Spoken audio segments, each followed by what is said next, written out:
पिताजी आप दुखी मत होइए, आज से आप काम करने नहीं जाएंगे। लेकिन बेटा, यदि मैं काम नहीं करूँगा तो हमारा घर कैसे चलेगा? पिताजी आज से मैं काम करूँगा। लेकिन बेटा, तुम काम क्या करोगे? आसपास तो यहाँ पर कोई काम नहीं है। पिताजी मैं किसी दूसरे नगर में जाता हूँ, हो सकता है वहाँ पर कोई काम मिल जाए। अच्छा ठीक है पिताजी, अब मैं चलता हूँ। इतना कहकर रमेश एक पोटली में खाना बांधकर जंगल की तरफ निकल पड़ता है। रमेश के चेहरे पर एक नीले रंग का चिन्ह था। रमेश चलते चलते एक जंगल से गुजरता है।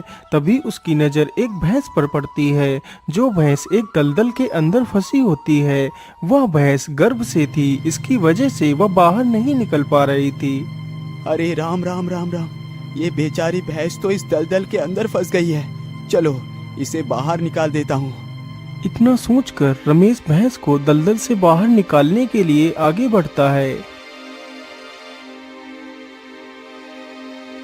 अरे भैंस तो काफी अंदर फंसी हुई है, क्या करूं, कैसे निकालूं इस भैंस को? हाँ ये ठीक रहेगा। अरे भैंस, तुम इस डंडे को अपने मुंह से पकड़ लो, मैं तुम्हें बाहर खींच लेता हूँ। इतना सुनते ही भैंस जल्दी से उस डंडे को अपने मुंह से पकड़ लेती है। रमेश तुरंत ही उस भैंस को दलदल से बाहर खींच लेता है। मेरी जान बचाने के लिए आपका बहुत बहुत धन्यवाद। भैंस की आवाज सुनकर रमेश अपने रास्ते चला जाता है। उसके बाद वह भैंस भी अपने रास्ते चली जाती है।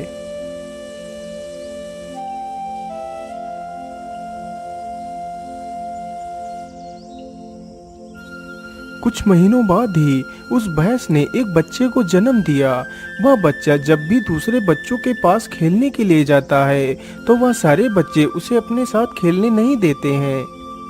अरे जा, तू हमारे साथ नहीं खेल सकता क्योंकि तू एक इंसान का बच्चा है। चल भाग यहाँ से, नहीं तो हम तुझे मार डालेंगे। उन लोगों की यह बात सुनकर बच्चा बड़ा ही दुखी होता है। उसके बाद वह अपनी माता के पास जाता है और सारी कहानी अपनी माता को बताता है। माँ, अब मैं उन लोगों के पास खेलने नहीं जाऊंगा, मुझे मेरे पिता के पास जाना है। अच्छा ठीक है बेटा, यदि ऐसी बात है तो हम तुम्हारे पिता को जरूर ढूंढेंगे। फिर वह दोनों माँ बेटे अलग अलग दिशाओं में निकल पड़ते हैं। कुछ दूर चलने के बाद एक नगर आता है। अरे वाह, यहाँ पर तो एक नगर है। मैं ऐसा करता हूँ, अपना रूप बदल लेता हूँ, उसके बाद नगर के अंदर प्रवेश करता हूँ। इतना सोचकर वह अपना रूप एक इंसानी बच्चे में बदलकर नगर के अंदर प्रवेश कर जाता है।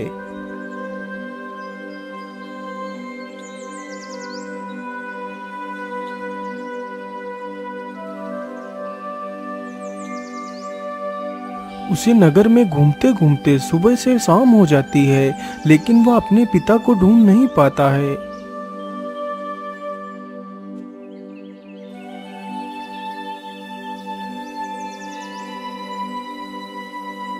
अगले ही दिन फिर से वह दोनों माँ बेटे किसी दूसरे नगर में जाते हैं और पहले की तरह ही वह दोनों भिन्न भिन्न दिशाओं में चले जाते हैं।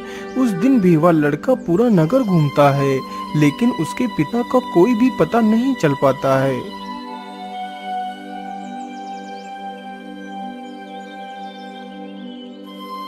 हे भगवान, इतने दिनों से मैं अपने पिता को ढूंढ रहा हूँ, लेकिन मेरे पिता का कोई पता नहीं है। इतना सोचकर वह लड़का वहीं पेड़ के नीचे बैठकर रोने लगता है। तभी उधर से रमेश गुजरता है। अरे ये रोने की आवाज किसकी है? रमेश अपने आसपास देखता है तो उसे वही लड़का रोता हुआ दिखाई देता है। तो रमेश तुरंत उसके पास जाता है। क्या बात है बेटा, तुम रो क्यों रहे हो? तुम्हें क्या तकलीफ है? जैसे ही लड़के ने रमेश को देखा तो वह हैरानी में पड़ जाता है, क्योंकि जो चिन्ह उस लड़के के ऊपर बना हुआ था वही चिन्ह रमेश के चेहरे पर भी बना हुआ था। पिताजी, मैं इतने दिनों से आपको ही ढूंढ रहा था, आप मुझे छोड़कर कहाँ चले गए थे? लेकिन बेटा, मैं आपको तो जानता ही नहीं, फिर तुम मुझे पिता कहकर क्यों बुला रही हो? अभी तो मेरा विवाह तक नहीं हुआ, तो तुम मेरे पुत्र कैसे हो सकते हो? नहीं पिताजी, मैं आपका ही पुत्र हूँ। आप मेरी माँ के पास चलिए, आपको सब कुछ पता चल जाएगा। बच्चे के बार बार बोलने पर रमेश उस बच्चे के पीछे पीछे चला जाता है। अच्छा ठीक है बेटा, बताओ तुम्हारी माँ कहाँ है? पिताजी, मेरी माँ भी आती ही होगी, लेकिन पिताजी याद रखना, जब मेरी माँ मुझे आपके साथ देखेगी तो वो आपके ऊपर प्रहार करेंगी, लेकिन आपको डरना नहीं है। जैसे ही वो आपके ऊपर प्रहार करेंगे तो आप उनके सींग पकड़ लेना, तो सब कुछ ठीक हो जाएगा। बच्चे की यह सारी बातें सुनकर रमेश थोड़ा हैरत में पड़ जाता है। तभी वहाँ पर वह भैंस भी आ जाती है और जैसे ही वह भैंस अपने बेटे को उस युवक के साथ देखती है तो वह रमेश की ओर उसे मारने के लिए दौड़ पड़ती है। तभी रमेश उस भैंस के दोनों सींग पकड़ लेता है। सींग पकड़ते ही वह भैंस एक सुंदर स्त्री में बदल जाती है। यह देखकर रमेश हैरान रह जाता है, क्योंकि रमेश ने अपने पूरे जीवन में कभी भी इतनी सुंदर स्त्री नहीं देखी थी। क्या हुआ पिताजी, आप कहाँ खो गए? पिताजी, यही मेरी माता है। अजी चलिए ना, आप हमें अपने घर नहीं ले चलेंगे? हाँ हाँ, क्यों नहीं, चलो हमारे साथ। इतना कहकर रमेश उन दोनों को भी अपने साथ अपने घर ले जाता है और सारी कहानी अपने माता पिता को बताता है। तो उसके माता पिता उन दोनों को अपने पोते और बहू के रूप में स्वीकार कर लेते हैं। अरे आप सुनिए ना, मैं आपसे कुछ कहना चाहती हूँ। हाँ हाँ मोहिनी, आप मुझसे क्या कहना चाहती हैं? मैं आपसे बस इतना कहना चाहती हूँ, यदि आप मुझसे कभी भी गुस्सा हो जाएं, तो मुझे किसी भी नुकीली चीज या कोई जलती हुई चीज से मत मारना, नहीं तो मैं हमेशा के लिए तुमसे दूर चली जाऊंगी। अरे नहीं नहीं मोहिनी, मैं तुम्हें कभी नहीं मारूंगा।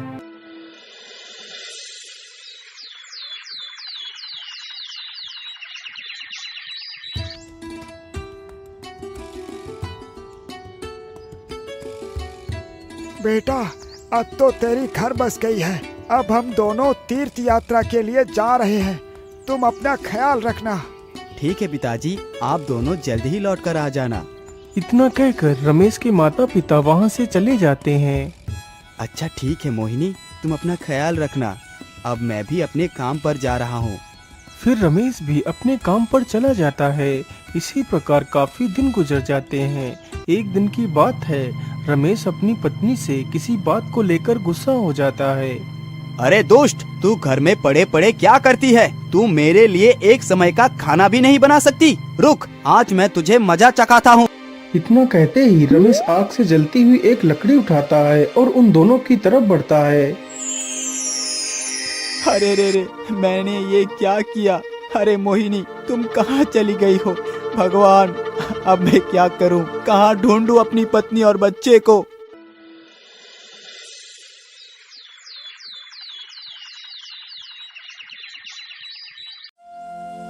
सुबह होते ही रमेश के माता पिता भी तीर्थ यात्रा से वापस आ जाते हैं।